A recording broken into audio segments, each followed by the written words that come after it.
Today on Sports Card Investor, 6 of my favorite cards from my personal collection. But which one of the 6 makes the best investment right now? My name is Jeff Wilson. By day, I invest in tech companies. And at night, I invest in sports cards. Join me on my journey to profit from the hobby we all love.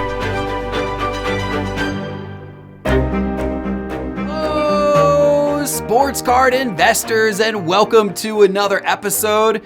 I'm excited about this episode because, ladies and gentlemen, I get to show you some fire. I get to show you some cards from my personal collection, some cards that I am excited about, some cards that I have bought in the past few months from an investment standpoint. And we get to talk about which of these cards is going to make the best investment right now, given the current market conditions.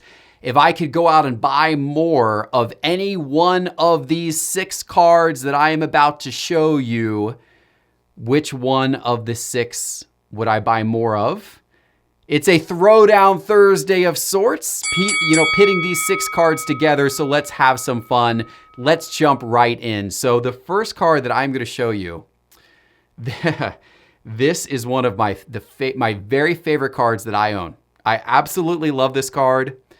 This came from Immaculate Basketball this past year. It was actually a redemption, and I just got the card in the mail from Panini within the last couple of weeks. Check this out. This is an absolutely beautiful autograph card. 4 autographs on this card. Luka, Tre, Aiden, and Bagley, all on card autos. I mean, this is just an absolutely beautiful, beautiful card. Number to 10. I was so excited when I got the redemption for this card in the mail. I absolutely love that card. And I am a huge fan of Luka. I am a huge fan of Tre. And actually, what excites me even more is in this past year's Immaculate, not only did they have that card with Luka and Tre, along with Aiden and Bagley, who are both good players as well, but they also had cards that were just Luka and Tre. And so I bought the redemption card to get just the Luka and Tre version of this card that I am extremely excited about, getting just the Luka and Tre version of that card. I have not yet sent that redemption in. I don't believe those cards are yet available, but I will send that redemption in. And as soon as I get that card with just Luka and Tre and their on-card autos from their rookie year, that is a card that I'm going to hold on to for a very long time because I believe in Luka and I believe in Tre, and I believe that they can both be part of the future of the NBA without a doubt for years to come. So that how cool of a thing would that be to be holding that card 15, 20, 25 years from now if those guys both enter the Hall of Fame together? And I know that's projecting, who knows, right? I shouldn't be putting them in the Hall of Fame yet by any means, but if it happens, and to have their rookie card where both of them have on-card autos together, that's pretty cool. So I'm excited about that card. And I own a lot of Luka and Tre individually. I actually used to own a lot more Luka, but I sold some off over the last couple of months when his prices were going up and up and up. This right here is the nicest Luka that I still own at this point.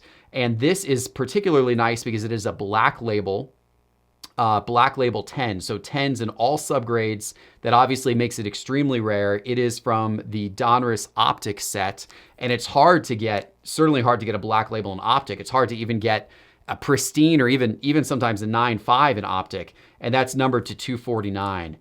So that's a Luka card that I like, and I own a lot of Tre. So much Tre Young that at some point in time, I got to do an episode for you just showing off my Tre Young collection, because my Tre Young collection is probably my hottest collection out of all of the different cards that I own. I just own a ton of Tre. Of course, I live in Atlanta, right? So with Tre, I've got both owning him from an investment standpoint and owning him from a PC standpoint, right? From a personal collection standpoint. So I own a lot of Tre. His National Treasures RPA is probably the premier card of his. It is the premier card of his that I own. This is graded to a 9.5. I love the patch. I love the Atlanta patches. I love the colors of the Atlanta jerseys. They're so vibrant. It's a 3-color patch.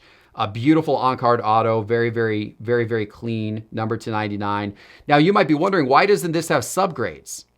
And that is a great question. It should have subgrades. Whoever got this graded didn't pay for subgrades, but you want subgrades, especially with a high-end card like this. Like if it's a low-end card that you're sending off to BGS, subgrades aren't that big of a deal if it's a $50 card, but that's a $15,000 card. You want subgrades on a $15,000 card. So I'm going to have to send that back to BGS and get that subgraded at some point. But I'm really happy to certainly own that card. So Luka and Tre, now obviously those 2 cards that I just showed you are pretty rare. I may not be able to buy a whole lot of those cards in particular, but if I just wanted to buy some Luka and Tre in general, is now a good time. So looking over here at my Market Movers tool, I'm going to type in Luka and Tre specifically, and let's just look at how their cards have moved over the last 14 days. Because as you know from seeing a lot of my other episodes, some cards have been going down, and Luka and Tre are no exception. Over the last 14 days, Tre Young's cards are down 22.9%, and Luka's cards are down 26%. So for somebody like myself who really likes Luka and Tre from an investment standpoint, would now be the time to buy some Luka and Tre since they have come down quite a bit over the last 14 days? My answer is actually probably not. And here's the reason why. Neither of these guys are likely to have a whole lot of success in the NBA playoffs this year. And when the season resumes, we don't know what that's going to look like.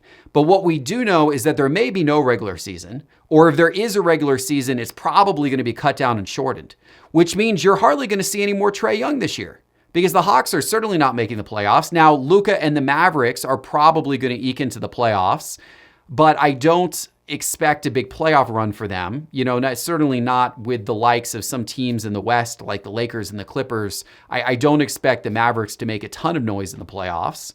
So I'm not particularly high on buying more Luka and Tre at this very moment, even though I like both of them a lot as players and think that they both make really good long-term investments. Let's switch over to football. Now, I don't own as much football. I'm not as big at investing in football, but there are a couple of guys who I am chasing, I am going after, I am buying their cards. And a few of those guys recently, first of all, I bought some Drew Brees. This is his 2001 Topps rookie card, PSA 10. So not a crazy card, nothing tremendously crazy about that card.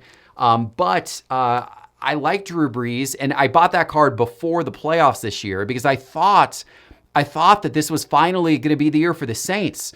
Then again, I also thought last year was finally going to be the year for the Saints. Drew Brees is running out of chances. And I love Drew Brees, and I think he's an all-time great, and I think he's an iconic figure, and he's larger than football because of all the stuff that he does in the community. But Drew Brees is running out of chances. Now, let's see what Drew Brees' cards have done over the last 90 days. This is that exact card that we just looked at, his Topps Football 2001 base PSA 10, the exact card I just showed you. It's pretty flat. It hasn't done a lot over the last 90 days. As you can see, it actually went up a little bit right before the NFL playoffs started in anticipation that the Saints might do something over the playoffs. It went all the way to a high of $437. But then it came back down after the Saints got eliminated from the playoffs. It went all the way down to a low of actually $280. And the most recent sale on it was $400. So it actually started to climb a little bit in the last month. And then it has dipped slightly over the last week with some of just the depression of sports cards in general. So I'm actually not going to rush out and buy a whole lot more Drew Brees right now. Even though I really like him as a Hall of Fame type quarterback, he's running out of chances. I'm not as excited about him. I'm not as excited about Drew Brees as I am this next guy I'm going to show you, which is Lamar Jackson. Now, I also bought some Lamar Jackson cards. These are his 2018 Prism base cards. So again, nothing super crazy here. These are not silvers, or these are not, low numbered serial numbered cards or anything like that. But the base cards I like because they're cards that have a high transaction volume on eBay. They're easy to sell out of. They're easy to get a good sense of the market. And let's look at where these cards are. This is his price graph since the beginning of January on where these cards were. Now, we had one kind of spike sale in the middle, but for the most part, the cards have remained relatively flat. Now, we did have a drop off after they got eliminated from the playoffs. So that's where you see them going around $450, and then they drop down to around a low of about $250, $240.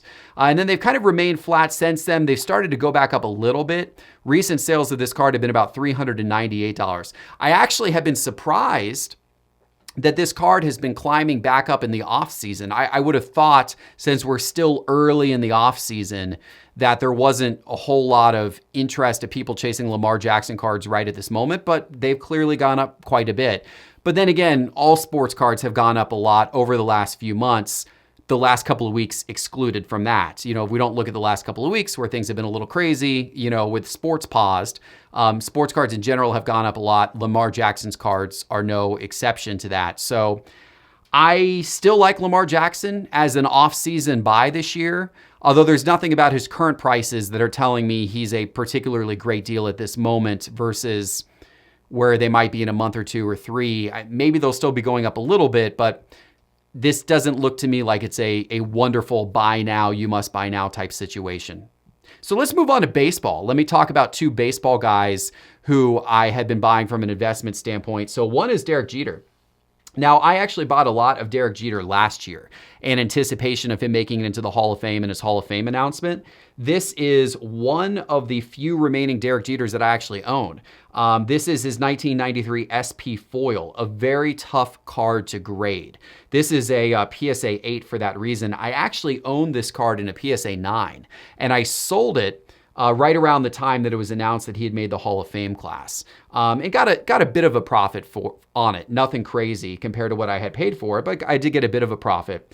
But this is the last remaining Jeter that I have. This is his foil 8. Now, what's might be surprising to you, not terribly surprising to me, but might be surprising to you if you haven't been following this in recent years, is that Derek Jeter's trend line is actually down. He was announced for the Hall of Fame in late January, so right around this time. And since that point in time, his cards have continued to kind of slope down and down and down.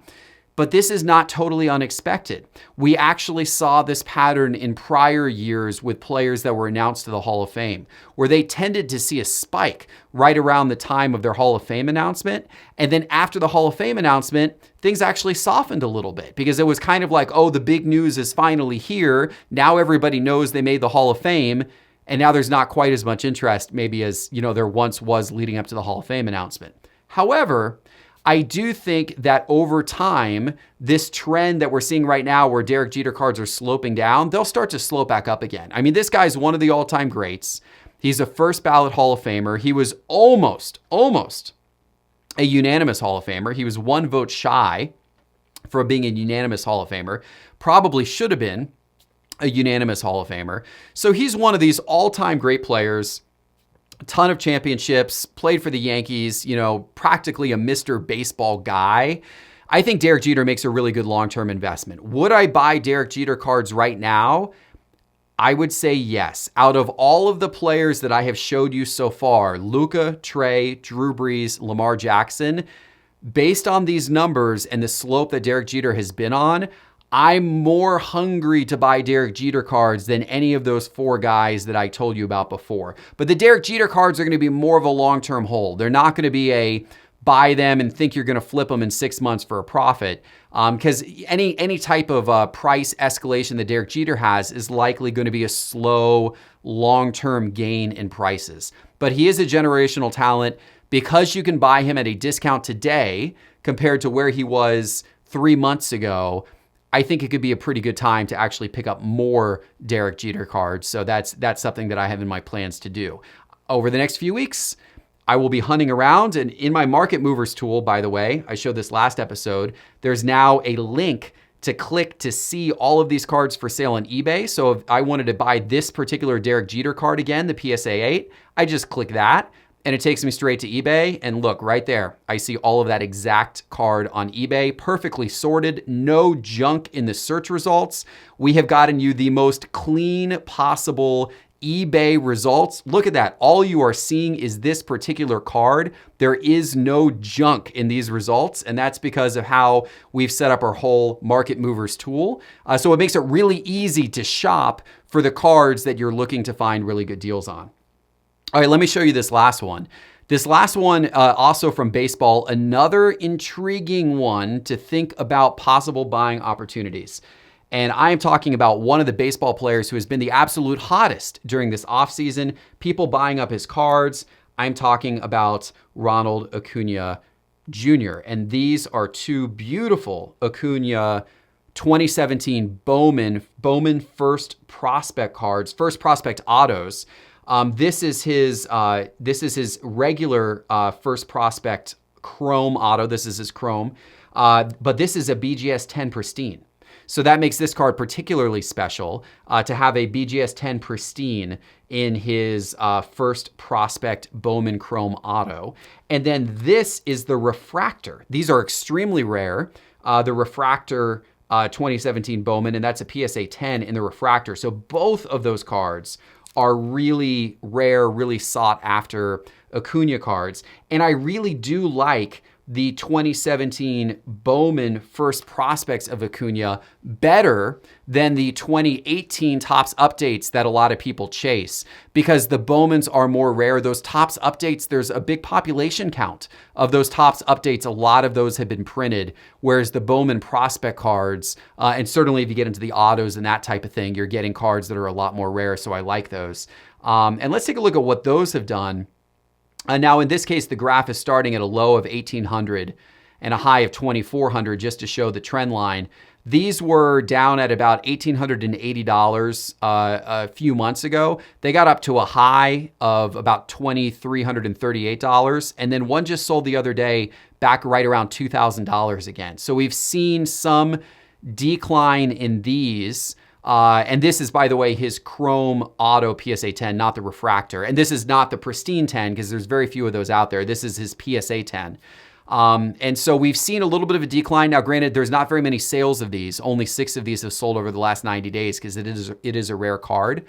But if I could find some deals on this card where this card starts to drop below prices back in early January, if it gets down below, let's say, $1,900 or $1,800, then that too is a card that I might be looking to buy this offseason, because I do think that Acuna has the opportunity to have a good season this year, to maybe do 40-40. Now, of course, with a shortened season though, if the MLB season, if we're not going to play as many games, which we probably aren't, then that actually really throws off his chances to get 40-40. There's no way he could get 40-40 if there's not as many games for him to hit home runs and steal bases and all those types of things. So that's unfortunate.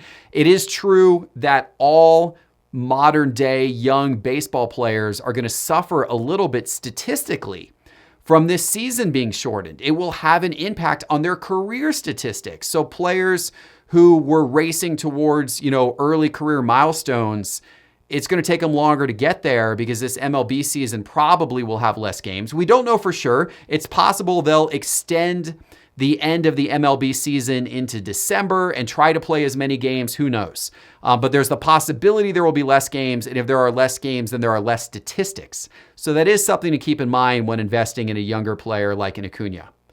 So for all of those reasons, out of the 6 players that I showed you today, the one that I would rebuy today, if I could only rebuy one of these as an investment hold, given the current prices and where the market has gone recently, the one of these I would probably rebuy today is Derek Jeter. And I would probably rebuy some more of these SP foil cards. And possibly some of his Topps or his Topps Gold, if I could find some of his Topps Gold out there. That is probably who I would buy today. So Derek Jeter is going to win this Thursday throwdown. And I say that, but let me say, I still love Luka and Tre as long-term investments, and I still love Lamar Jackson as a long-term investment. And I think Drew Brees is a good long-term investment too, just from kind of a Hall of Fame type angle. And I like Acuna as a long-term investment. So really all 6 of these cards, you can't go wrong with any of these 6. I will be buying more of all 6 of these cards, no doubt I will be buying more.